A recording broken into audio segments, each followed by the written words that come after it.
What if the narrative of African development isn't a story of inevitable failure or miraculous rescue, but a complex tapestry of policy choices where success is forged not through Western blueprints, but through homegrown pragmatism that defies ideological purity?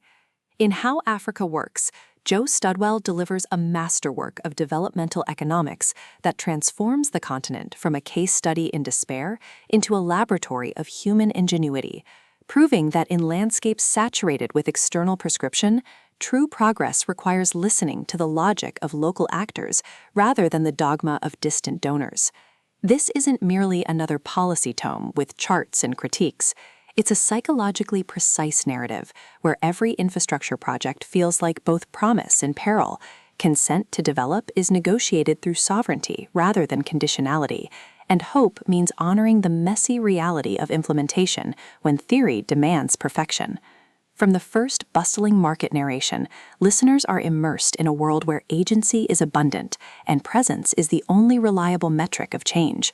Perfect for fans of nuanced global nonfiction and stories where systemic analysis meets human dignity, this audiobook serves up relentless intellectual rigor, unflinching emotional honesty, and a scholar whose journey from detached observer to humble student resonates with anyone who's ever mistaken correlation for causation in the global South.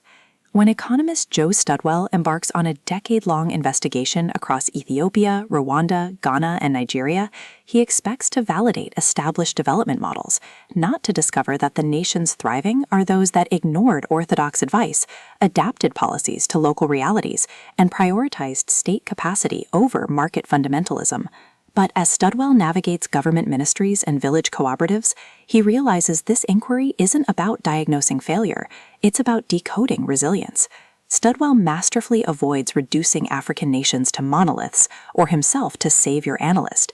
Instead, he crafts a narrative where economics becomes ethnography, where consent is renegotiated through deep listening rather than extractive research, and where understanding requires honoring contradictions without demanding resolution. The audiobook narration amplifies this emotional precision, capturing Studwell's academic discipline softening into reverent clarity, while secondary voices, policymakers, farmers, entrepreneurs, shift subtly between frustration and determination, making every interview feel like both testimony and tutorial. You don't just hear the analysis unfold, you feel the seismic shift of minds learning that some solutions can only be found when you stop imposing answers and start asking better questions. What elevates How Africa Works beyond typical development literature is its nuanced portrayal of policy as cultural practice rather than technical exercise.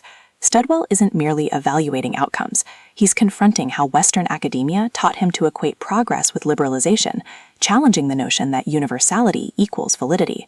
His insights evolve through acts of radical reciprocity, sharing silences during field visits that bypass performance, establishing frameworks that protect both analytical integrity and local dignity, and defending African agency against narratives that mistake adaptation for deviation. Supporting concepts add vital texture: land reform reframed as social contract, industrial policy reimagined as nation building, even data itself rendered as living archive whose gaps absorb decades of unspoken priorities. Every interaction reinforces the book's core truth. In systems built on imposition, humility is methodology, and presence is the only true evidence. Even the economic mechanics serve thematic depth, with GDP growth mirroring institutional trust and infrastructure investment becoming metaphor for earned legitimacy. For audiobook listeners, this production is an immersive exercise in cognitive recalibration. The narrator embodies Studwell's evolving perspective with remarkable range, from scholarly authority to trembling authenticity during human moments, while supporting voices are distinguished through vocal textures that honor regional diversity without caricature. Sound design enhances atmosphere without overwhelming immersion, distant market chatter marking conceptual transitions, rain against tin roofs during vulnerable reflections, the hushed rustle of notebooks syncing with breath during moments of synthesis, all anchor abstract stakes in sensory reality. Pacing mirrors the rhythm of fieldwork, deliberate during foundational observation and reflection, then surging with urgency as real-world complexities collide with theoretical assumptions. Whether you're commuting through privileged landscapes or sitting in twilight stillness, the audiobook creates a portable sanctuary where slowness feels sacred and clarity feels lifeline.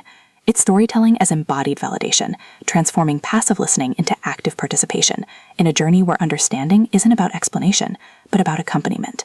Ultimately, How Africa Works redefines developmental nonfiction by centering African epistemology within global frameworks. It satisfies cravings for factual rigor and emotional payoff, while delivering substantive commentary on post-colonial agency, policy adaptation, and the radical act of trusting local knowledge when institutions demand conformity. No prior expertise in economics is needed. It stands confidently as a complete intellectual odyssey. If you've ever wondered whether progress can coexist with sovereignty, or if true development requires releasing control, this audiobook will affirm that sometimes the most powerful insight is simply recognizing what was already working. Press play, open your mind, and prepare to believe that even in landscapes shaped by misdiagnosis, futures still find ways to emerge. Your next essential read isn't waiting in perfect models. It's waiting in the brave, trembling choice to see clearly.